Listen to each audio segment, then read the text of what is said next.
Se você apanhou aí o esboço na hora que você entrou, o título está errado aí, não para eles, não, é para ele, certo? Então, para ele são todas as coisas. O Cristiano já ficou em pé? Muito bem, Cristiano. Vamos ficar em pé para ler o texto bíblico. Diz assim, versos de 33 a 36. Ó profundidade da riqueza, da sabedoria e do conhecimento de Deus. Quão insondáveis são os seus juízos e quão inescrutáveis os seus caminhos. Pois quem conheceu a mente do nosso Senhor? Quem se tornou seu conselheiro? Quem primeiro lhe deu alguma coisa para que lhe seja recompensado? Porque todas as coisas são dele, por ele e para ele. A ele seja a glória eternamente. Amém. Muito obrigado. Podem assentar. Nesse mês de outubro, nós temos enfatizado algumas verdades sobre a reforma protestante. No primeiro domingo nós falamos sobre a necessidade da igreja estar sempre buscando reformas diante das coisas erradas que com o tempo vão surgindo na igreja. Semana passada nós falamos de um dos solas, o sola escritura. Hoje nós vamos falar do soli deo glória. E domingo que vem nós vamos falar sobre educação de filhos. Como que a reforma protestante, ela enfatizou a importância de educar filhos. E não apenas a educação de filhos, mas a educação de uma forma geral. A reforma foi um marco na educação mundial, junto com a Bíblia que precisava estar na mão do povo. Os reformadores entenderam que precisavam ensinar esse povo a ler a Bíblia que estava nas suas mãos. E isso passa por uma mudança drástica na forma da sociedade viver, que é a educação. E nós vamos ver coisas assim interessantíssimas e importantíssimas sobre educação no geral, como que a reforma traz a necessidade de educar pessoas e principalmente crianças. Mas isso nós vamos ver semana que vem. Voltando aqui para o nosso tema, não é exagero dizer que o pivô da grande briga entre católicos e protestantes, ou entre aquelas pessoas que estavam envolvidas ali na reforma, não é exagero dizer que o grande motivo de briga foi uma palavra pequenininha, que diz somente. Toda a briga que existiu na reforma protestante está por trás dessa palavrinha somente. Os católicos creem que a salvação é pela fé, mas não somente pela fé. Eles creem que é pela fé mais obras. Os católicos creem que a salvação é pela graça, mas não somente pela graça. É pela graça mais o mérito. Os católicos creem que salvação é através de Cristo, mas não somente através de Cristo. Cristo mais a minha justiça própria, a minha santidade. Então, a única palavra sobre a qual repousa toda a controvérsia da reforma protestante é a palavra sozinha, somente. Porque os reformados entendem que a nossa salvação ela é inteiramente gratuita. Não é pelo esforço, não é pela capacidade humana, é tão somente porque Deus agiu. Por isso que é somente pela graça. Os reformados entendem que a fé não é uma obra humana. E nós precisamos estar muito atentos nisso daí. Porque indiretamente podemos estar crendo de forma errada. E isso muitas vezes desemboca na forma como falamos. Quando alguém pergunta para você assim, por que você é salvo? Por que você vai para o céu? E você responde assim, porque eu creio que Jesus morreu na cruz para me salvar. Você está dizendo que a sua salvação é por causa de quê? Por causa da sua obra, porque eu creio. Fé, na fé, porque eu creio, é obra, não é graça. Então, a fé não é uma obra humana.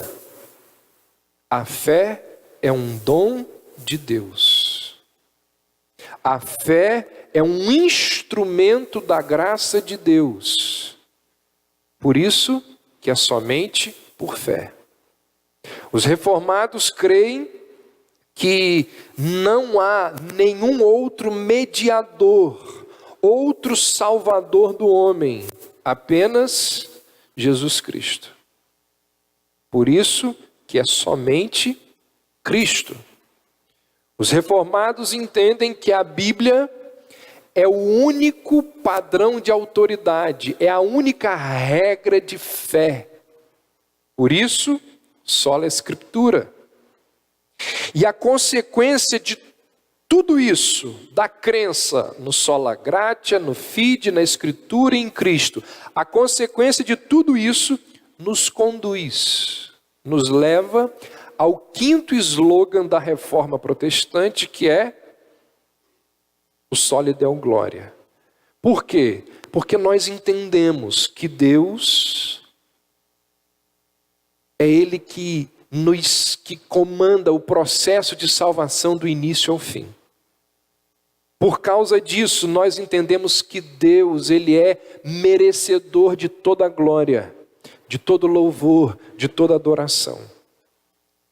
Então, de certa forma, este sola, o Soli Deo Gloria, é o sola que abrange, que apanha todo o espírito da reforma protestante. Porque nós atribuímos a Deus toda a glória pelo processo de salvação, por aquilo que Ele faz nas nossas vidas. Existe um catecismo muito famoso, chamado de Catecismo de Westminster. E a primeira pergunta lá do catecismo, que é muito famosa, é a pergunta que diz assim: qual é o fim ou o propósito principal do homem? A ideia da pergunta é: por que ou para que nós fomos criados? E a resposta que nos é oferecida é: para glorificar a Deus e gozá-lo para sempre. Ou seja, buscar a glória de Deus deve ser o nosso alvo em tudo que nós fizermos. Buscar a glória de Deus deve ser o nosso alvo em tudo que nós dissermos. É a ideia lá de 1 Coríntios 10, quando Paulo diz assim: quer comais, quer bebais, ou façais qualquer outra coisa, façam tudo para a glória de Deus. E gente, será que nós fazemos isso?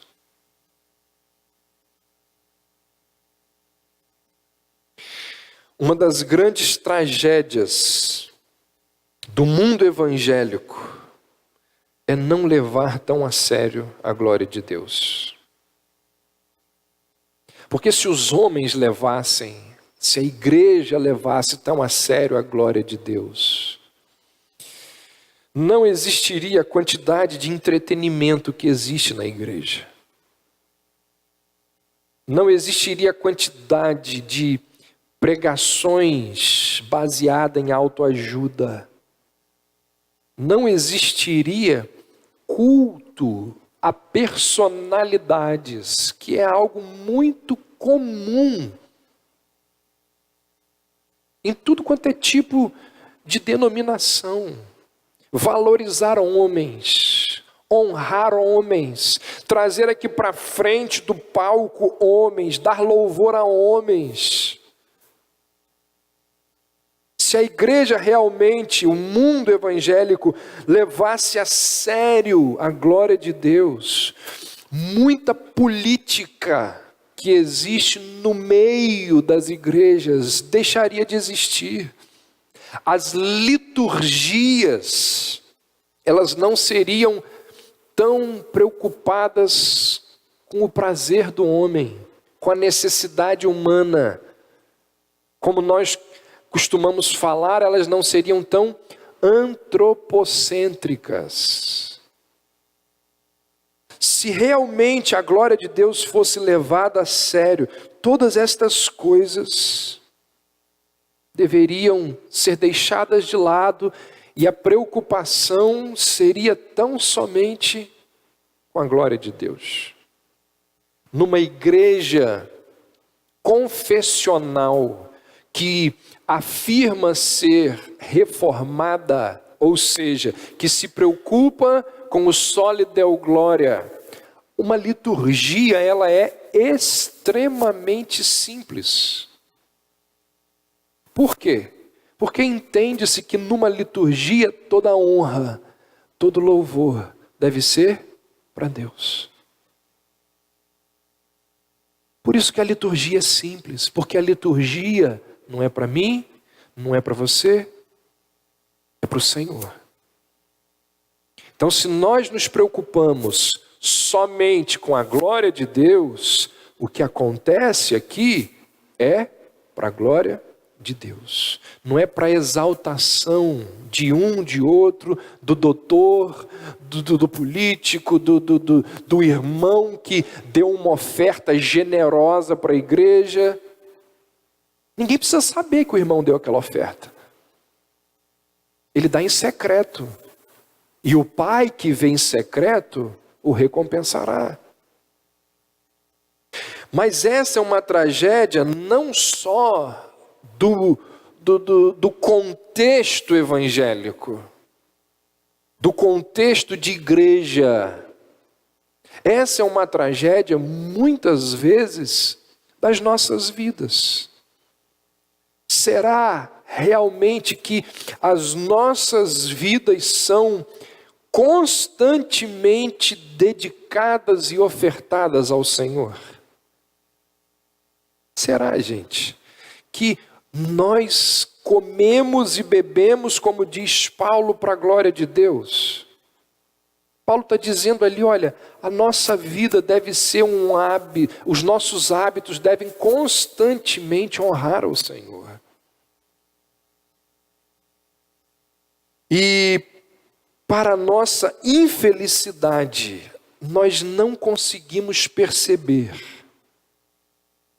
que grande parte da nossa tristeza, grande parte da nossa infelicidade, grande parte da falta de sentido para as nossas vidas,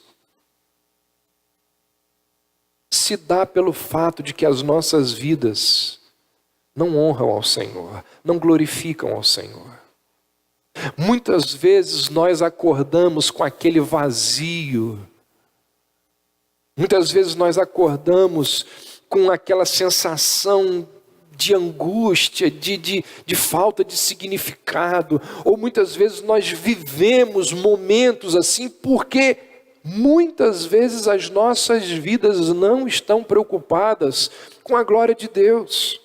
E o que as Escrituras nos dizem é que o nosso valor, a nossa dignidade como seres humanos se dá quando a glória de Deus é refletida nas nossas vidas, quando as nossas vidas refletem a glória do Criador.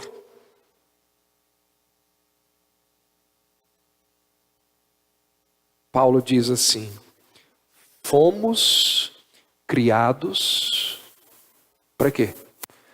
Para o louvor da sua glória. E aí, como disse C.S. Lewis diz assim: da mesma forma que um motor que foi criado lá pelo mecânico só funciona se colocar gasolina nele. Se você botar água, não vai funcionar. Botar refrigerante, não vai funcionar. O motor foi criado para funcionar à base de gasolina. Nós fomos criados para o louvor da glória de Deus. E se nós não entendermos que o combustível que deve fazer a nossa vida funcionar é a busca pela glória de Deus, nós não vamos funcionar corretamente. Pense, por exemplo, em Moisés e Jesus. Mais especificamente, Êxodo 33 e Mateus 17. O que acontece aqui? Moisés já tinha visto a glória de Deus na sarça ardente, naquela coluna de fogo que liderava o povo, já tinha visto a glória de Deus nas obras miraculosas do Egito, mas Moisés queria mais. Moisés vira-se para Deus e diz assim: mostre-me a tua face e ficarei satisfeito. Diz a Bíblia que Moisés ficou de costas e Deus passou numa fenda da rocha, cobrindo a si mesmo com a sua mão. E Moisés ali teve um vislumbre momentâneo e muito rápido da glória de Deus. Diz o texto que depois disso Moisés desce do monte e o rosto de Moisés brilhava absurdamente, a ponto de Moisés ter que colocar um véu, porque as pessoas que conversavam com Moisés não conseguiam olhar para ele, tal era o brilho que estava ali no rosto de Moisés. De onde veio aquele brilho? Aquele brilho do rosto de Moisés não veio de dentro de Moisés, não era algo inerente a ele.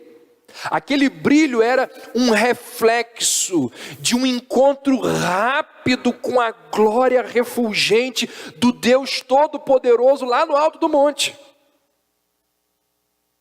Tanto que tempos depois aquele brilho sumiu. E um parêntese aqui. A Bíblia vai dizer que quando o brilho do rosto de Moisés sumiu, você sabe o que Moisés fez? Continuou usando o véu.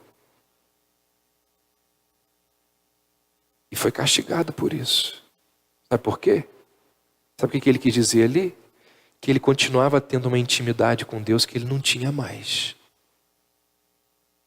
Aquela intimidade lá do monte ele não tinha mais. Que coisa engraçada, né? O grande Moisés, o brilho já tinha ido embora, mas ele continuou com o véu. Está vendo como que nós somos mesquinhos?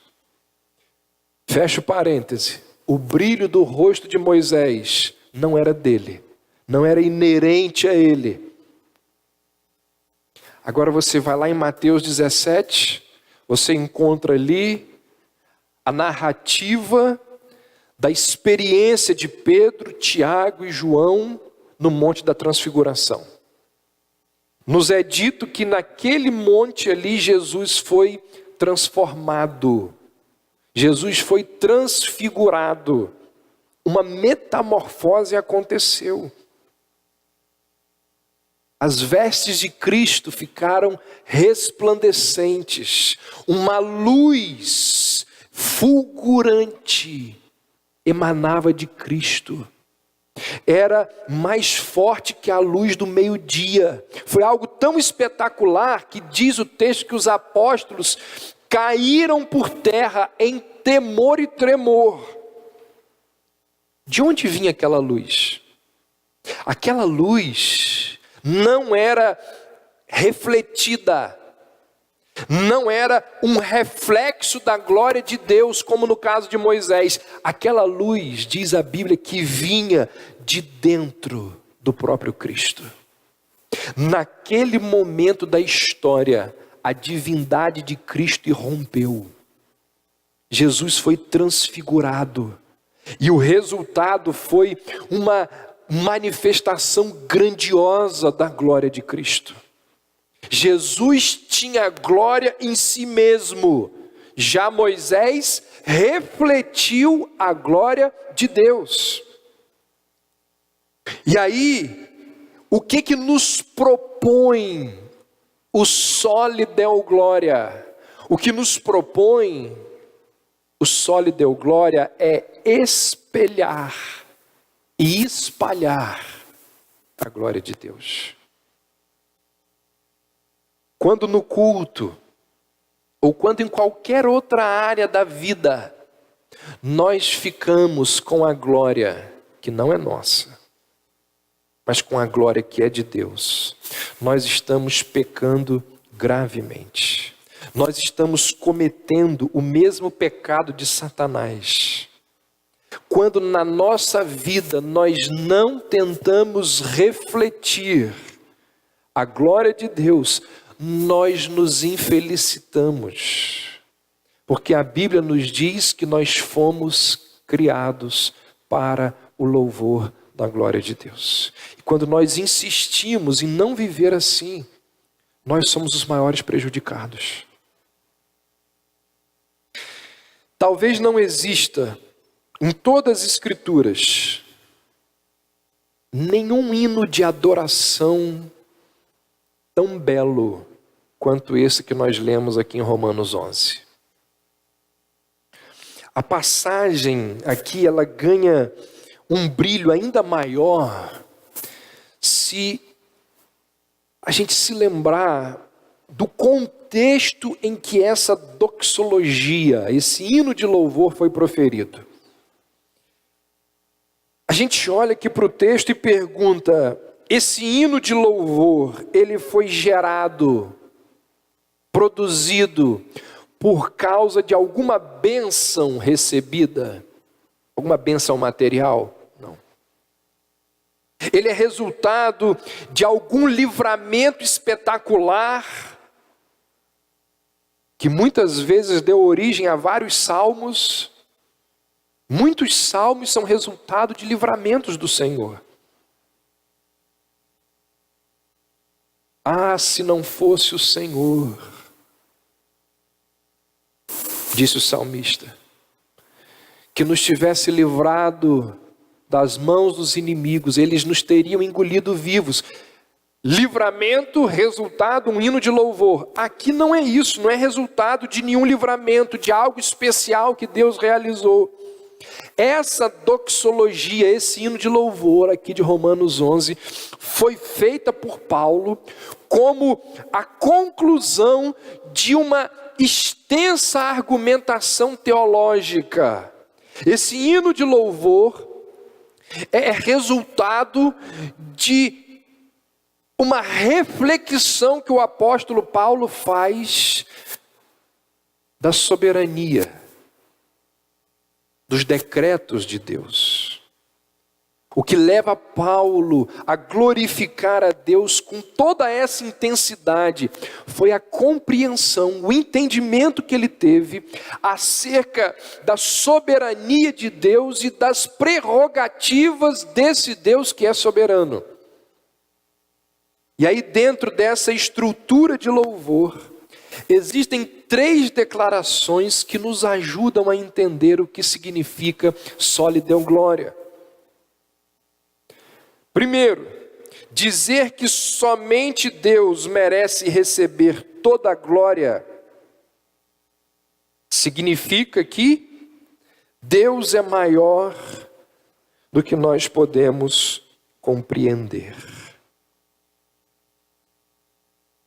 Não é isso que Paulo diz aqui?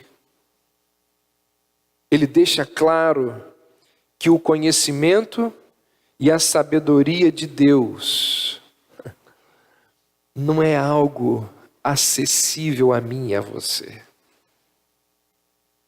Paulo diz assim: ó profundidade das riquezas, tanto do conhecimento como da sabedoria de Deus. Paulo está dizendo, olha, Deus sempre será infinitamente maior do que qualquer um de nós possa conceber. O ser humano não possui instrumentos para analisar os juízos de Deus. Paulo diz assim: eles são insondáveis. Insondáveis. Por que Deus permite que um camarada entre numa creche e coloque fogo nas crianças e se mate? Fica aí. Leia milhões de livros de teologia que você não vai entender. Porque os juízos de Deus, diz Paulo, são insondáveis. Por que Deus permitia que outros povos entrassem em outros lugares e passassem a fio da espada crianças? São insondáveis. O homem não tem como apanhar uma lupa e acompanhar os caminhos de Deus. Paulo diz que os caminhos de Deus são inescrutáveis. E aí, ele encerra essa primeira parte perguntando: quem? Lembra que vem antes, né? A argumentação dele, que ele vem tratando. E aí ele pergunta assim: quem? Quem conheceu a mente do nosso Deus? Quem? Qual ser humano é capaz de compreender os pensamentos, os métodos, a grandeza do Senhor? É inconcebível que alguém saiba quantos fios de cabelo existem nesse auditório aqui hoje. Isso é inconcebível. Como que alguém sabe o que todos os habitantes desse mundo estão pensando nesse exato momento? Deus sabe o que você que está aí agora olhando para mim, mas não está prestando atenção no que eu estou falando, está pensando em alguma coisa. Deus sabe o que você está pensando. Deus sabe o que todos os seres humanos estarão falando às 12 horas do dia 23 de março de 2034. Isso é inconcebível. Isso é inatingível. A nossa mente não consegue compreender de jeito nenhum. A nossa mente jamais vai conseguir entender. Entendeu? Você entendeu que você nunca vai entender? Zofar é o nome de um dos amigos de Jó. E ele disse assim no diálogo com Jó: porventura desvendarás os arcanos de Deus, ou penetrarás até a perfeição do Todo-Poderoso? Como as alturas dos céus é a sua sabedoria, que poderás fazer? Mais profunda é ela do que o abismo, que poderás saber? Os salmistas, eles deram o mesmo testemunho: grande é o Senhor e muito digno de ser louvado. A sua grandeza é insondável. Grande é o Senhor e muito poderoso. O seu entendimento não se pode medir. Tal conhecimento é maravilhoso demais para mim. É sobremodo elevado, não o posso atingir. Isaías disse: assim como os céus são mais elevados do que a terra, Também os caminhos de Deus mais elevados do que os nossos caminhos, e os seus pensamentos maiores do que os nossos pensamentos.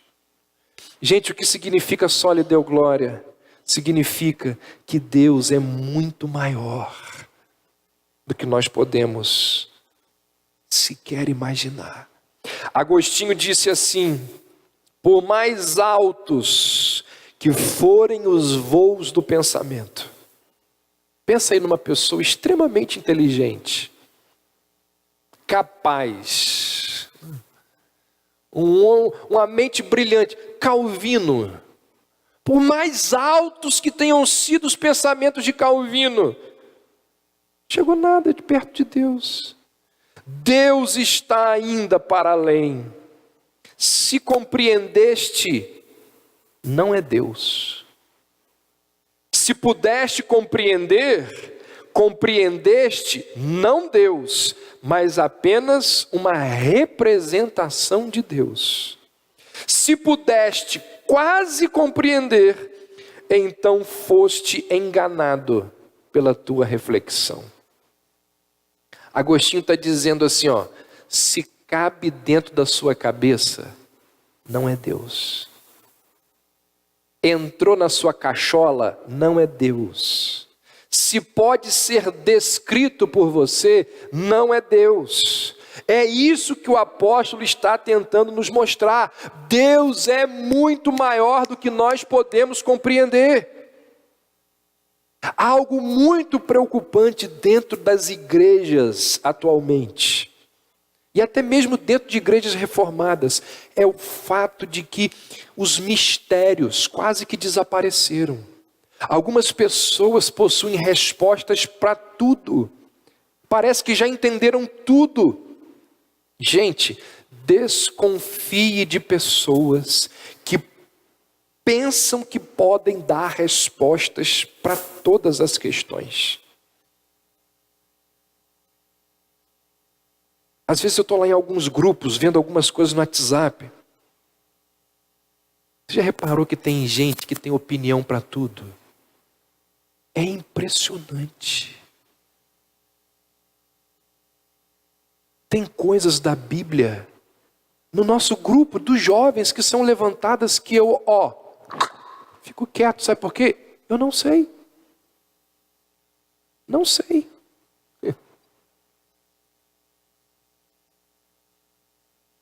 A gente não tem como saber de tudo. Naquilo que nós não sabemos, a gente tem que ficar quieto. E existem muitas questões que a gente não sabe. A teologia reformada sempre respeitou o mistério. Os reformados sempre entenderam que os pensamentos divinos estão para além do nosso entendimento. Só podemos compreender aquilo que nos foi revelado.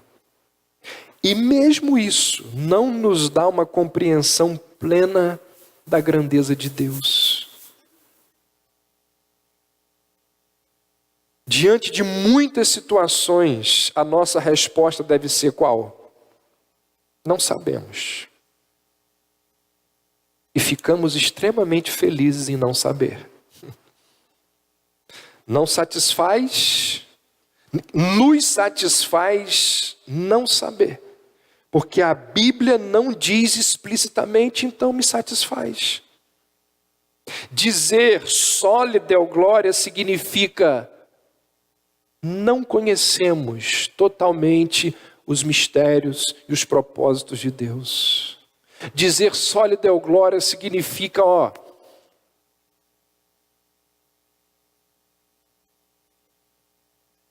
Ele continua sendo Deus, mesmo depois do que aconteceu naquela creche. Essa semana eu fui a um velório de um jovem de 43 anos. Deixou 2 filhos. E lá eu vi um hino. Já pedi ao pessoal da música para a gente cantar aqui na igreja. Lindo. Na verdade o hino já é conhecido, eu que não conhecia. e diz mais ou menos assim: se Ele me curar, Ele é Deus. Se Ele não me curar, Ele continua sendo Deus. Se Ele fizer, Ele é Deus. Se Ele não fizer, Ele é Deus. Se Ele abrir a porta, Ele é Deus. Se Ele fechar a porta, Ele é Deus. Isso é viver de forma que a gente exalte o nome de Deus. Spurgeon diz assim: se eu creio em Deus, não somente vou crer no que entendo, senão também no que não posso entender. Se tem algumas profundidades que são tremendamente profundas para mim, alguns nós que não posso desatar, alguns mistérios que não posso resolver, os recebo com a maior confiança, pois me proporciona espaço suficiente para que a minha fé nade e para que minha alma se banhe no vasto oceano da soberania de Deus. Isso significa que os reformados sejam irracionais, que os reformados defendam uma fé desprovida da razão? Claro que não. Significa que a nossa razão, em muitos momentos, não consegue alcançar os mistérios de Deus. E mistérios aqui, eu não me refiro apenas a doutrinas, como podem 3 pessoas e um só Deus. Eu me refiro não apenas a doutrinas como soberania de Deus e responsabilidade humana. Eu me refiro a questões práticas. Por que um tsunami mata milhares de pessoas? Não sei. Mas Ele continua sendo Deus. Por que não sei? Certamente que falar isso aqui é muito mais fácil do que falar no momento em que o tsunami levar o meu filho. Certamente, é muito mais fácil. Mas também é verdade que o que vai me ajudar a dizer que Deus continua sendo Deus quando o tsunami levar o meu filho é crer ou entender o que eu estou falando aqui agora. Porque se eu não crer e se eu não souber do que eu estou falando aqui agora, na hora da tragédia, eu vou me agarrar em quê? Segundo, dizer que somente Deus merece toda a glória significa que Deus não é obrigado a fazer nada que alguém possa exigir. É a argumentação óbvia, né? Se Deus é maior do que nós podemos compreender, Paulo logo diz, olha, Ele faz o que Ele quer e você não vai entender mesmo. Paulo diz no verso 34, quem foi o seu conselheiro? Quem primeiro deu a ele para que lhe venha a ser restituído? Paulo está perguntando assim, meu camarada, Deus deve alguma coisa a você? Deus precisa do conselho de alguém? Se eu fosse Deus, eu não permitiria que aquele homem entrasse naquela creche. Deus está te perguntando alguma coisa. Deus precisa do seu conselho para administrar o mundo dele. Você sabe quem que disse isso? O próprio Deus. Sabe para quem? Para Jó. Depois de tudo pelo qual Jó passou, e os amigos de Jó ficam lá brigando com Jó, aí Deus pega a palavra, lá no capítulo 38 do livro, e Deus começa a falar. E quem nunca leu o livro de Jó, pensa assim, agora nós vamos encontrar as respostas para todos os questionamentos que foram feitos aqui. Deus não fala isso aqui, ó. Deus começa a falar, sabe o que no capítulo 38? De como Ele criou a natureza. E Deus vira para Jó e diz assim, Jó, onde você estava quando eu coloquei os luminares no céu? Onde você estava quando eu desenhei o organismo do hipopótamo? Pode ler lá, está tudo isso lá. Deus está dizendo assim a Jó: meu camarada, se você não sabe dar respostas para essas questões aí, você quer me ensinar como eu vou dirigir e controlar o universo moral? Mantenha-se na sua insignificância. Eu sou Deus. Deus pediu alguma coisa emprestada a alguém, diz Paulo. O que Paulo está perguntando aqui é isso mesmo. Deus te perguntou alguma coisa?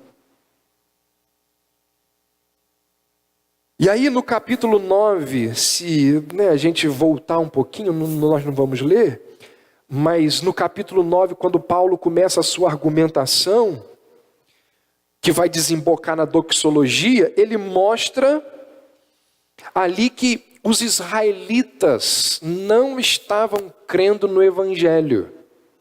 E a questão aqui é bem lógica. Jesus era judeu, ele veio para os judeus, ele pregou para os judeus. Então por que os judeus não creram? Por que a igreja é constituída na sua maior parte de gentios, de estrangeiros e não de judeus? Tudo isso levava muitas pessoas a pensar que a palavra de Deus tinha falhado. O próprio Paulo pergunta isso: por acaso a palavra de Deus falhou? Jesus era judeu, veio para o judeu, pregou para os judeus, mas os judeus não creram. Será que a palavra de Deus falhou? Qual foi a resposta do apóstolo diante dessa indagação? Paulo diz assim: a palavra de Deus não falhou hora nenhuma. Sabe por quê? Por causa... Não lembram? Então vamos ler aí, por favor. Se você não lembra, precisa lembrar. No capítulo 9, verso 6... E não pensemos que a palavra de Deus haja falhado, porque nem todos os de Israel são de fato israelitas. E aí ele continua a sua argumentação, e lá no verso 15 ele diz: terei misericórdia de quem me aprouver ter misericórdia, e compadecer-me-ei de quem me aprouver ter compaixão. O que Paulo está dizendo aqui é o seguinte: a palavra de Deus não falhou pela incredulidade dos judeus por causa da predestinação. E aí Paulo usa dois argumentos. Ele usa argumentos históricos. Ele diz que ser descendente de Abraão não torna ninguém filho de Abraão. E aí ele usa dois exemplos para sua tese, que são os filhos de Abraão. Ele fala de Isaac e de Ismael. Onde está Ismael na promessa? Ficou de fora. E ficou de fora por quê? Porque Deus escolheu Isaac. Ismael é filho de Abraão segundo o sangue, da mesma forma que Isaac. Mas Ismael não é filho de Abraão conforme a promessa. É o primeiro argumento de Paulo. Aí ele oferece outros exemplos. Olha aí, vamos olhar. Jacó e Esaú, filhos lá de Isaac, gêmeos, para ser uma coisa ainda mais próxima. Ismael e Isaac já eram próximos, já eram irmãos de sangue. Mas existe uma situação ainda mais próxima: gêmeos. Olha o que diz o verso 11. Pois os gêmeos ainda não tinham nascido, nem praticado bem ou mal, para que o propósito de Deus, segundo a eleição, permanecesse firme, não por causa de obras. Olha a presciência sendo tombada aqui. Mas por aquele que chama, se disse: o mais velho servirá ao mais novo, como está escrito: amei a Jacó, mas odiei a Esaú. Eles não tinham nem nascido e o veredicto de Deus já estava sobre eles. Eles não tinham feito nem o bem nem o mal. Eles ainda estavam no ventre da mãe e Deus já tinha tomado a decisão: eu amo Jacó e eu desprezo a Esaú. Mas como que isso pode acontecer? Isso é altamente misterioso. Ninguém consegue resolver esse enigma. Por que Deus amou Jacó? Porque Jacó era uma pessoa boa, honesta, correta? Não, Jacó era um mentiroso. Como diz o seu nome, um enganador, um trapaceiro. E por que ele odiou Esaú? Esaú era muito pior do que Jacó? Não. E aí Paulo, sabendo que alguém faria uma pergunta sobre essa situação, se antecipa e diz o seguinte: que diremos, pois? Verso 14. Há injustiça da parte de Deus? De modo nenhum. Porque é natural pensarmos assim, não é? Eram lá 2 bebês, não tinham feito absolutamente nada para terem sobre si esse veredito. Isso não é justo, isso não é correto, isso não pode ser assim. Por que Deus predestinou Arthur e não predestinou Alice? Por que Deus salva o meu primogênito e deixa se perder a minha mais nova?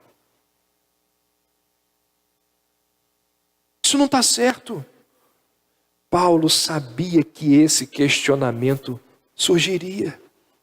E aí ele responde e nos diz, por que não há injustiça da parte de Deus? Olha aí verso 14. Que diremos? Há injustiça da parte de Deus? De modo nenhum. Porque ele diz a Moisés, terei misericórdia de quem eu quiser ter misericórdia, e compaixão de quem eu quiser ter compaixão. Assim, isso não depende da vontade, nem do esforço de alguém, mas de Deus mostrar misericórdia. Pois a Escritura diz ao faraó, para isto mesmo te levantei, para mostrar em ti o meu poder, e para que o meu nome seja anunciado em toda a terra. Portanto, ele tem misericórdia de quem quer e endurece a quem quer. Irmãos, Deus não é obrigado a usar, a dispensar a sua misericórdia para todo mundo. Ele usa a sua misericórdia do jeito que ele quiser, que ele bem entender. O que Paulo está dizendo é que Deus não deve nada a ninguém. Ele não está aqui condenando pessoas inocentes. A gente precisa entender isso. Não tem inocente aqui. Não há um justo sequer. Ele não está condenando pessoas inocentes. Ele está exercendo misericórdia sobre alguns que estão caídos. Isso é o quê? Incompreensível. Isso é misterioso. É algo que Deus faz. Sabe por quê? Porque Ele é Deus. E porque é Deus, e não deve explicação a ninguém, Paulo diz assim, quem primeiro deu a ele, para que ele venha a ser restituído. Dizer que somente Deus merece receber toda a glória significa o quê? Deus não é obrigado a fazer nada que alguém possa exigir. Isso significa, só lhe deu glória. E por fim,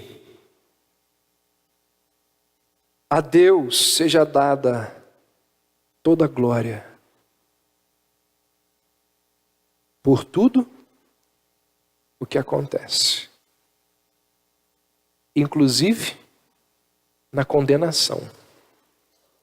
Deus recebe tanta glória na salvação quanto na condenação. Verso 36, porque dele, por meio dele e para ele são todas as coisas, a ele pois a glória eternamente. Amém. Muitos não aceitam a predestinação porque eles ficam ruminando nas suas mentes o seguinte: não é justo, não é justo, não é justo, não é justo.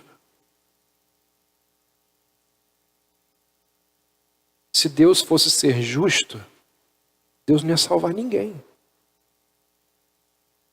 E aí você mostra a eles essa argumentação paulina da misericórdia de Deus. Você lê Romanos 9 com eles, e eles ainda dizem assim: não é justo. Você lê cada um, e eles dizem, cada um dos versos, e eles dizem, não é justo.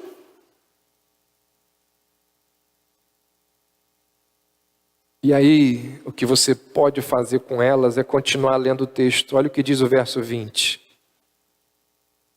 Mas quem és tu, ó homem, para argumentares com Deus?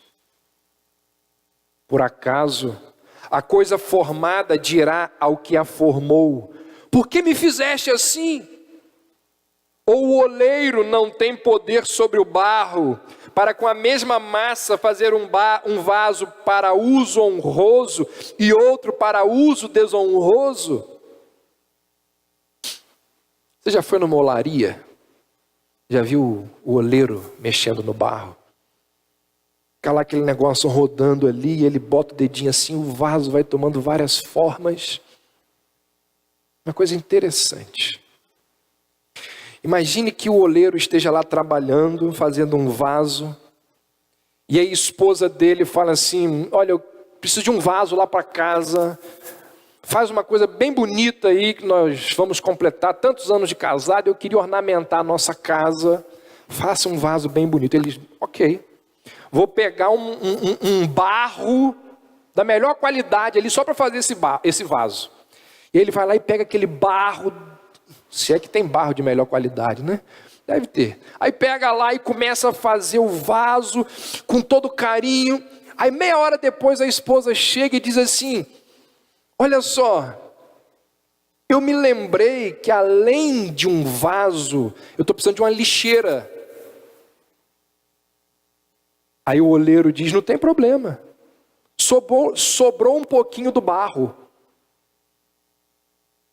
que eu estou fazendo esse vaso aqui, lindíssimo, sobrou um pouco do barro, está ali, eu vou fazer a lixeira. E daqui a pouco ele chega lá na casa, com um vaso lindíssimo, e com a lixeira. Ambos foram feitos do mesmo barro, não é? Quem manda? Quem tem direito sobre quem? É o que Paulo está dizendo. Quem és tu para discutires com Deus? Não tem, pergunta Paulo, o oleiro poder sobre o barro? Para com a mesma massa fazer um vaso lindíssimo e uma lixeira?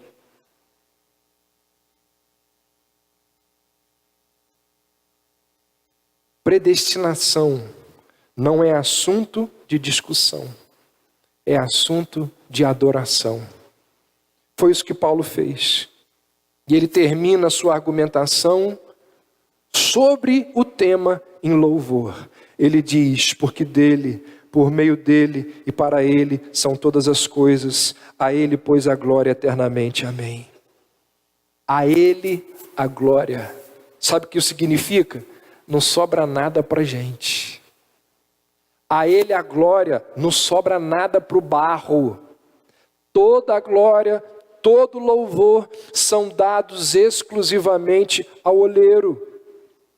É por isso, gente, que na teologia reformada, numa igreja reformada, não existe espaço para estrelismo.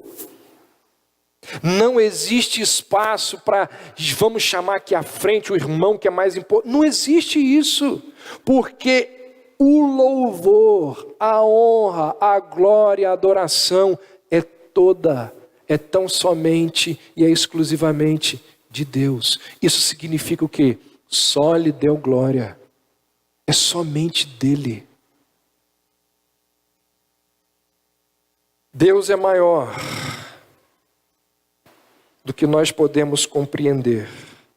Deus não é obrigado a fazer nada que alguém possa exigir.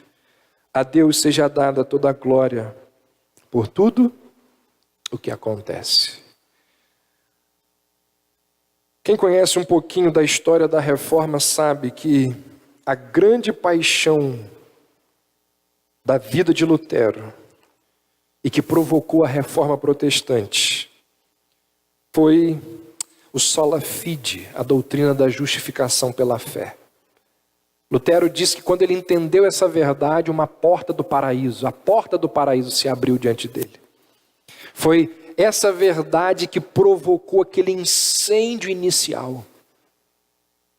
Mas quando a reforma se expandiu e chegou em países como Suíça, Escócia, Inglaterra, e chegou na Alemanha, quer dizer, da Alemanha para esses países, Calvino foi aquele homem a formular as doutrinas que definiram a teologia reformada. E eu não sei se você sabe, mas Calvino enfatizou a doutrina da justificação pela fé, a doutrina da predestinação e tantas outras verdades que foram defendidas por Lutero. No entanto, assim como sola fide era a paixão de Lutero, sabe qual era a paixão de Calvino? Soli Deo Gloria. Calvino deu ênfase a este sola. E ele usou de todas as suas forças para reformar as corrupções que se infiltraram no culto. Porque ele entendia que era o culto o momento mais importante, quando o povo de Deus estava dando a Deus toda a glória. Por isso que vai haver uma reforma na liturgia. Vai haver uma mudança drástica na liturgia, para que a liturgia vise a glória somente de Deus. Na Alemanha, um homem chamado Johann Sebastian Bach, talvez o maior gênio da música, no final de todas as suas composições, ele encerrava com a sigla SDG, Soli Deo Gloria. Bach escreveu conscientemente música para glorificar a Deus. Bach queria ajudar o povo a adorar a Deus. Irmãos, a nossa vida deveria ser para o louvor e para a glória do nosso Criador. Esse foi um dos lemas da Reforma. Esse foi um dos motivos que levaram os reformadores a fazer aquilo que eles fizeram. Esse foi o combustível que impulsionou grandes homens de Deus na história, inclusive na Bíblia. Essa deveria ser a nossa maior busca, o nosso maior objetivo como seres humanos. Em tudo que fizermos, visarmos e buscarmos a glória de Deus. Vamos orar. Bondoso Deus, nós te louvamos pelos homens que lá no passado o Senhor levantou para resgatar estas verdades. Te louvamos porque depois deles o Senhor tem preservado estas doutrinas e verdades de forma que elas chegaram até nós. E hoje elas nos ensinam que devemos colocar acima de tudo e de todos a glória do Senhor. E que as implicações desta doutrina possam ser percebidas nas nossas vidas, na nossa fala, no nosso proceder, no nosso agir. Que o Senhor, ó Deus, possa nos convencer da necessidade que temos de viver para o Senhor. Que o Senhor possa nos convencer de que ao vivermos para o Senhor seremos felizes, encontraremos sentido para as nossas vidas. Mas enquanto vivermos de forma egoísta, pensando somente em nós, viveremos frustrados com ciclos de infelicidade e de angústia. Que a nossa vida seja tão somente para honrar ao Senhor. É o nosso pedido, é a nossa oração. Em nome de Jesus. Amém. Vamos ficar em pé. Vamos